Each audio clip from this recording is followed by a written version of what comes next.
Hey, what's going on, guys? This is going to be my third video in my Quad Cortex series. This one's going to focus on doing gain staging so that you're basically going to have the whatever signal you would normally, let's say your guitar plugged into an amplifier. You want to get that specific tone. You like the tone of the guitar plugged into the amplifier. When you're making your capture, you want the capture to sound just like that, or you want the result to sound just like that. So today's video is focusing on what to do with my whole wild, hardware, using the DAW with your hardware and then your DAW again, and then the hardware, and then the Quad Cortex and then the DAW again. We're going to make all of that so that it sounds exactly like your guitar plugged into the hardware. So how do you do that? Gain staging. Basics. We're just going to play a sine wave through this entire thing, which I will get into in a second, this whole signal chain, if you missed the other two videos. But basically, we're just going to play a sine wave. I got this 3 decibel, 500 hertz sine wave. All right, so just so we don't have to listen to that, I'm going to mute it. But you can see it coming into the Quad Cortex here. It's at negative 3 dB. And it's also negative 3 dB here on the DAW. And so this thing here, this is just a external audio effect on Ableton. You might have something similar to this on other DAWs. I don't know. I use Ableton.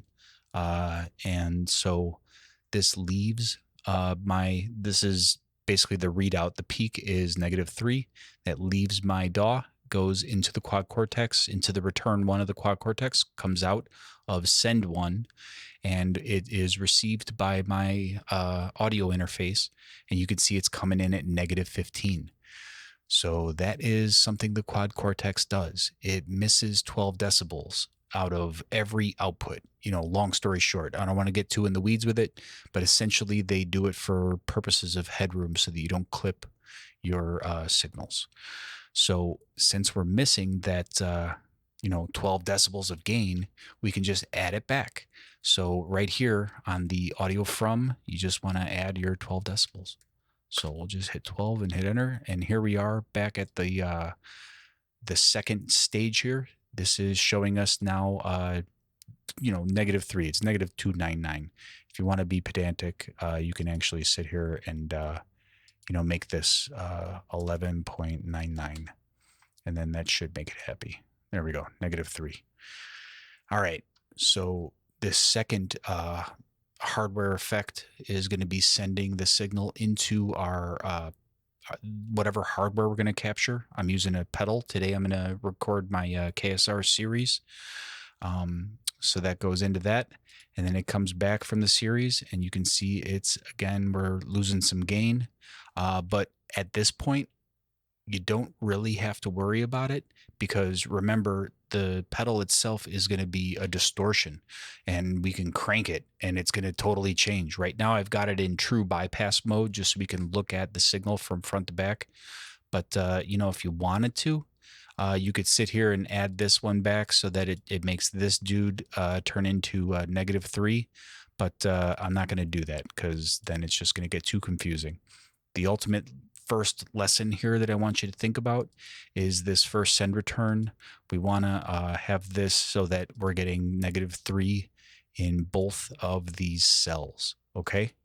So the second part of this, that's the end of part 1, kind of mental break. Okay. All right. The next part I want to get into is going to be a slideshow. I love my slideshows. All right. So let's kind of take a step back and go through the entire signal chain. All right. And then we'll get into what I want to show you for the second part.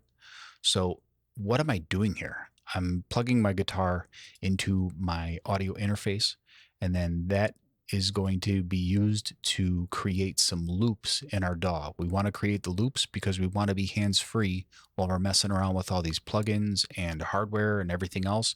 We don't need the guitar in our lap while we're doing this. Okay, so we create some loops. Then we're going to send those loops out of one of the outputs of our hardware interface, our audio interface. I'll call it a sound card. I'll call it an audio interface, hardware interface, whatever, sound card. So we send that out of our sound card into return one of the Quad Cortex. This is the where the when you're using the Quad Cortex in its neural capture mode, it expects to see your guitar plugged into return one. So that's where this gets plugged into. From there, the Quad Cortex will then send its capture signal out of send one, and we want to plug that into the input of our audio interface.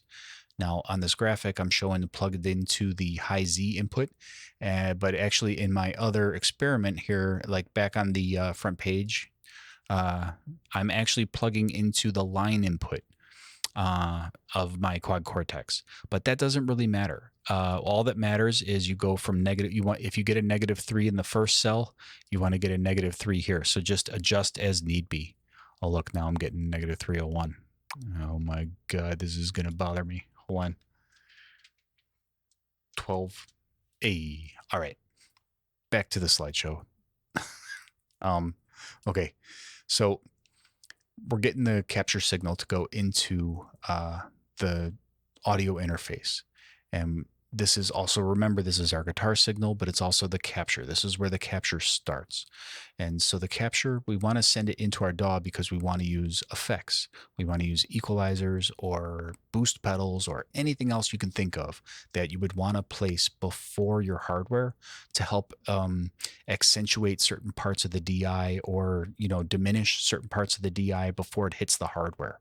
So equalizers, boost pedals, stuff like that, like whatever, like a TS9 pedal, you know what I mean? The stuff you would do like first. So we would send that then out of our sound card. I'm going to call it sound card and not worry about it. I'm old. We call them sound cards. You send that out of your sound card into a reamp box. Then the reamp box goes into the hardware. The reason I'm using a reamp box is because of impedance. If you don't know anything about this stuff, basically the reamp box makes your guitar tone coming out of a sound card coming out of your DAW, it turns it back into something that like your hardware is expecting, which is a high impedance signal. So especially if you're going to capture stuff like amplifiers, this is going to be necessary, I think. But even with pedals, I've noticed that it sounds better if I use the reamp box going into a distortion pedal, like something like the Ceres or the Vesta, the KSR stuff. It prefers the reamp box. All right, so your hardware, you set up your distortion sound the way you like it, and then you send that back into the DAW so that you can do your post effects, stuff like saturators, equalizers, exciters, whatever you want to do to make it sound extra cool. Then that goes out of one of the outputs of your sound card, and that finally gets back into the input one of the Quad Cortex so that it can be captured. This is where the capture signal ends. Pretty much everything after this is just for your listening experience. So remember, when you're on the capture screen, on the neural capture screen, there's no impulse response, and it sounds like shit. Like it sounds like, just like super loud, fizzy, distortion, all that high end. So if you don't want to capture an impulse response, what I do is I then send my signal back out of the Quad Cortex, back into my DAW, and that's where I use an impulse response to listen to. So this way I'm not capturing the impulse response, but while I'm sitting on the capture screen, I can experience the guitar tone with an impulse response so that it's like, I can confidently make moves on the hardware and the plugins. And I know that what I'm going to get at the end of the day is going to be a great amp capture, quote unquote, with the impulse response excluded from that capture, right? So that's why I do that. Okay, so now we're going to kind of get back into what I'm considering part 2 of this video, or like, lesson 2 of this video. And that is getting it so that this whole thing, this whole mess of signal chain sounds just like if I were to plug my guitar straight into the input of my hardware. So how do you do that? I figured out a way to do this with an audio switcher. This is Hosa makes one. That's the one I've got. These are used for like, like you got like 3 pairs of speakers, like monitors, studio monitors, and you want to flip between the three of them so you can hear your music coming out of them. That's what this is for. But I'm kind of repurposing it to turn it into a dual AB box. It's like two AB boxes in one. So I'll show you how I did this and why I did this. You use the left and the right as your input and your output. You'll see how this works in a second. I know this is kind of unconventional, but just kind of follow along. You'll see what I'm talking about.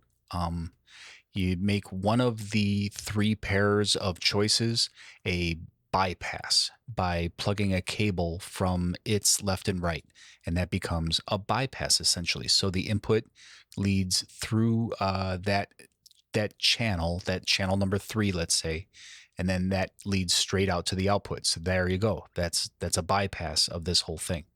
The next one of them is going to be making the left a send and then the right a return. And then the third one, we're not using that one, so we'll just call that a mute. All right. So what does this mean here? I'll show you. This is the entire signal chain. So this would be scenario B, let's say, and then this is scenario A. So like this can be configured with the HOSA audio switcher thingy, and I'll show you how that works. Basically, the guitar plugs into left input. Remember, that's input necessarily, and then we're going to lead that straight to the pedal by making basically just plugging a cable in between the left and right on one of the three switcher channels. So essentially, this is just true bypass. My guitar going through this whole signal chain and going into the input of the KSR pedal. And then the other, if I were to switch that switcher on top of the HOSA, that would engage that whole first half of my signal chain. So I know this is a lot to look at, and it's probably too complicated for most people. But if you're getting into these captures and stuff, hopefully this is going to be really helpful for you. But just take a look at this stuff, like pause the video, watch it again. But this is essentially what I've come up with this configuration. This allows it so that this and this can be tailored to sound exactly like each other, so that you get a natural capture out of your hardware. So the way to do that, I guess I made another two. This is just so that you make this one sound like this one. There you go. With my little EQ graphic there. I thought it was nice. Anyway, all right. So how does that work? Essentially, let me get that on screen. Here we go. So here's all my stuff. This is my AB switcher. And here, let me turn my signal back on so you can hear me. There we go. So I got my guitar in. I'll turn on the pedal.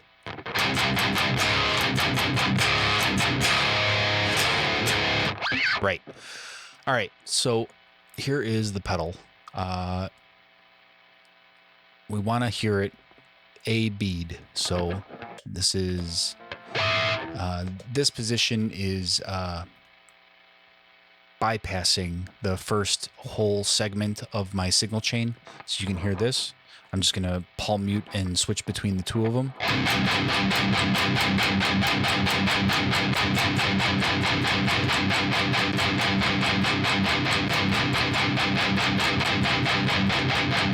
So it's pretty close, but it's not perfect. You'll want to adjust the output of your reamp box. So a good way to do this, I've found, is to just turn down the gain on your pedal so that you just kind of get like a clacky tone. And then this way you can A-B between the two of them. So like here, I'll show you. This is too quiet, right?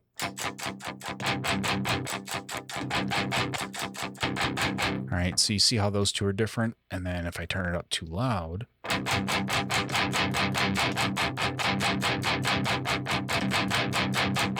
right? So we want to get it where it's going to sound the same-ish, like close as we can.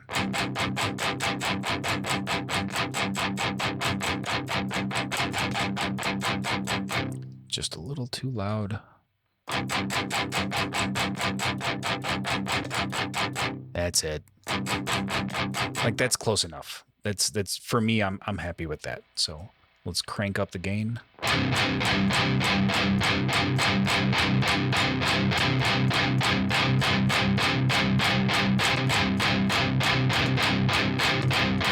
Good. Okay. So that's what we want. So that is essentially, that's lesson 2. What that does is that gives us, in combination with this first gain move that we did when we added 12 decibels to the, the signal, this plus the adjustment that we make here is what gives us our signal chain such that it sounds just like our guitar going straight into this pedal. Hold on. There we go. This is what I wanted to show you. So now this sounds like this. Okay. So that's it. That's gain staging. All right. So what you want to remember now is now that we have our gain staging set up where everything is the way that we like it, we've got that whole lesson done. The next part is basically what I went over in the other 2 videos. I'm going to do a super short version of this. If you want to see it in depth, watch the other videos. So if you're going to add effects to your chain either in front of or behind your hardware, you just want to remember to keep the volume as close to parity as possible. You just don't want to go too loud or too quiet, really. Especially when you're feeding into the hardware. So something like this EQ move that I enjoy doing, I want to balance this so that it's not blowing out my digital to analog converter. So here, let's take a listen to this.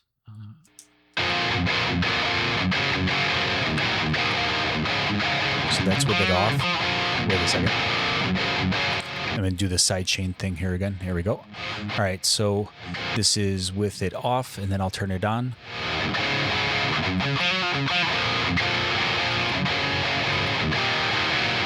So you can hear how that brightens up the signal. I'll just make this go a little overboard just so you can totally hear it.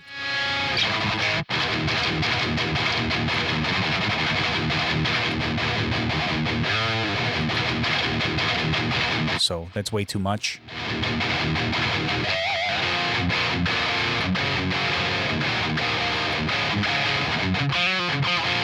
So yeah, I love doing that. This is basically like a tube screamer, but just clean. Like no more. I'm not adding distortion in front of the distortion I'm trying to capture. I'm basically just enhancing the picking noise and maybe pulling some of the mud out of the back end here. So once it gets back around to the chugs, I'll fuck around with this part.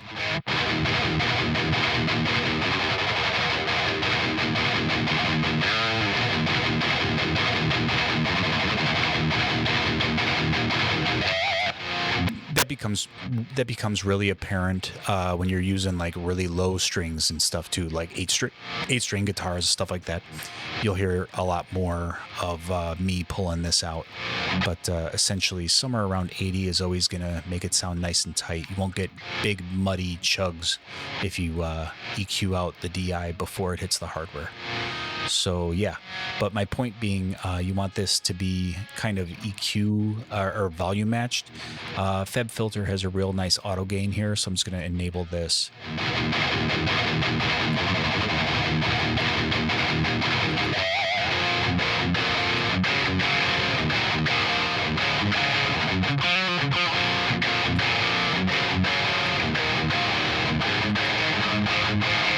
There we go. That's good. And the same thing with your post effects. You don't want to go too overboard with these. So here, we can get rid of that guy for now. What am I doing today? I'm using the Ignite Amps power amp. This is just to make it sound more amplifier-y and not just like a pedal. But same thing, I'm adjusting the gain so that it doesn't blow it out.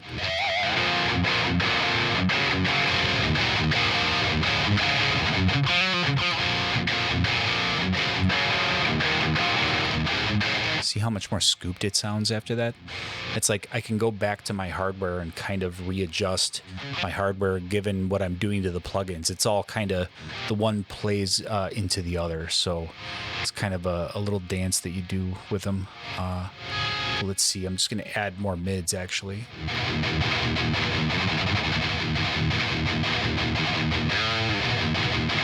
Yeah, I like that a lot. All right, so the important thing being that we're not blowing out the what's being sent into the capture input of the Quad Cortex. We don't want to blow that totally out of the water. So let's take a look at that now. You can see it's hitting -10. That's fine, but we can actually hit it a little harder than that. I'm gonna go ahead and add I'm gonna do another EQ just to clean up some of the resonances I'm hearing.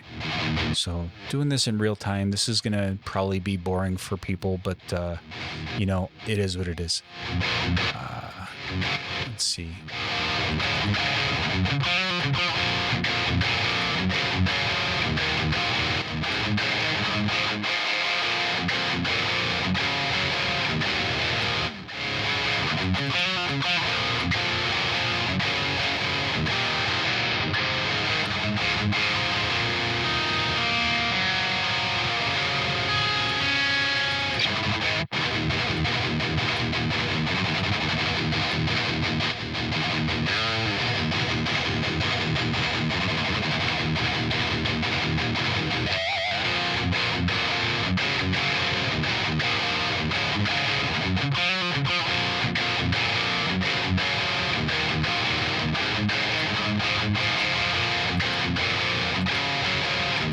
All right.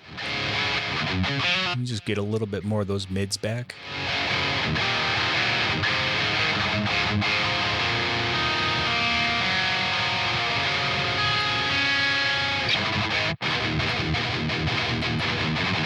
And again, I'm gonna do that the auto gain.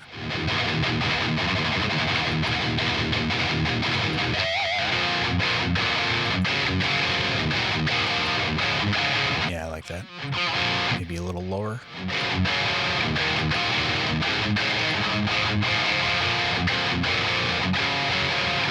There's something else I'm hearing.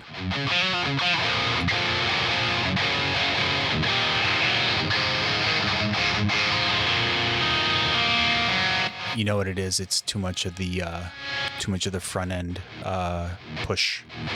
So let me pull some of that out. Maybe put it here. Yeah, that did it. Okay. So that's enough. All right, so now let's look at the main output of the quad, or well, rather the capture volume. This dude of the Quad Cortex. I want to make sure that this is hitting around -6. That's about as loud as you can make it. So I'm going to adjust on the on Ableton. I'm just going to adjust this so that I'm sending to hit -6, which looks like I can add about 3 decibels. All right, cool. Let's see if this captures. If it doesn't, then I'll pull it back a decibel and we'll try it again.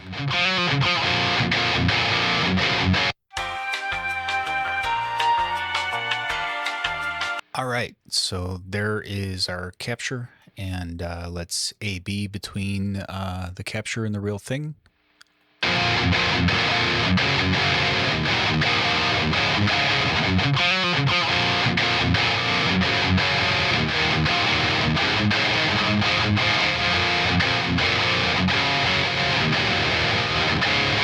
Sounds good. Let's save that down. Okay, and I don't know, while we're here, why don't we capture the other channel. Why not? All right, and now let's check out the sound between the two of these.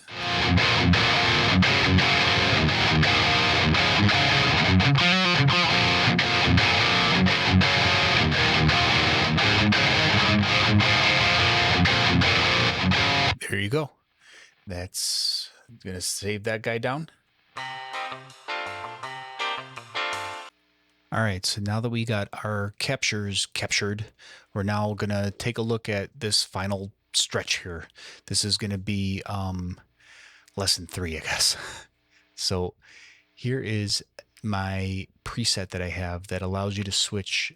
It allows you to leave all of your cables hooked up for capture mode, and then utilize the Quad Cortex to flip between your captures that you just made and the hardware that you still have connected. So I'm hitting A to jump to the hardware, and then B, C, or D to fuck around with any of the captures, like listen to any of the captures that I have. But there's 2 important things here that I want to point out, just to kind of, wrap up or what I've been showing for this video. That's probably going to be 40 fucking minutes. First, you're going to want to adjust this gain by 6 decibels in order to bring it up to parity with what you're hearing through the capture. So without having to go too far into it, it's basically just the fact that we're jumping from a balanced signal to an unbalanced signal. You need to add 6 dB. Just trust me. So let's listen to these real quick, and you can kind of see what I'm talking about. So this is the capture that I just made, and then now we're going to listen to the... Oh wait, I got to turn on the pedal.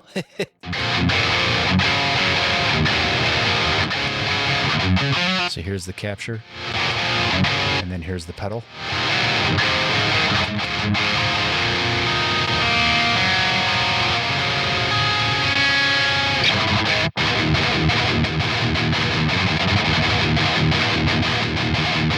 So, okay, that's that. And then there is something else I want to show you. This is basically something I discovered when playing a sine wave through all of this stuff clean, and jumping between this preset that I have and the capture mode. So I'm going to disable all of my effects, and we can leave the rest of the gain staging just like it is, because none of that has anything to do with what I'm about to show you. But I just want to get a clean sine wave. So here we go. We're going to play that. This is, oh yeah. Why am I nuking? Oh, here we go. That's why. All right, cool. So let's take a look. I've got a -3 dB signal here while I've got the preset going. But there's a reason for that. It's because I've already made an adjustment. This send one, this loop, I've had to decrease this by -2.3 decibels. If I were to put this at 0, you can take a look now here. You can see I'm not -3 anymore. Now this is misleading. You would think, oh, okay, let me back off this 12 decibels here. I should back this down, 2.3 decibels. No, you don't want to do that, because when we're looking at the capture signal, like, here we go, the capture screen. When we're on this screen, we're getting -3. So this is what we want. We want a holistic experience so that every single time we're doing anything in here, we're always getting the same readings here, right? Like that's what I'm after. So I want this -3 to happen when I'm on the capture screen, and I also want it to happen when I'm on that preset screen. So the way to do that is to get into this dude and get him so that he will read -3 here. And that would include, that means I have to decrease the gain here. So I already know mine is negative 2.3. You'll have to check yours out. 2.3. Ugh, I wish they would just highlight the numbers. Why do you have to hit backspace? Why? Negative 2.3. There we go. Okay, so now, yeah, negative 3-ish. I mean, you can get, again, you can get pedantic and get this to perfect negative 3, but you really don't need to. So now that that's set to negative 2.3, I'm going to save. There we go. And now I know that when I'm doing my A/B test of my hardware versus, capture, I'm getting a perfect representation of my A/B between the two of them. So yeah. All right, so that's gain staging pretty much front to back. I know this was a long video, but hopefully if people are getting into doing captures and stuff like that, this really helps to kind of demystify some of this stuff. So, hey, look, my perfect timing. My IV cam thingy died. So anyway, I hope you enjoyed the video, and let me know if you have any questions. And yeah, watch the other two videos to see a little bit more in depth on how I was playing around with using the DAW with the hardware. But yeah, cool. Hope you have a good one. And yeah, hit me up with any questions or comments in the comments below. All right, take it easy.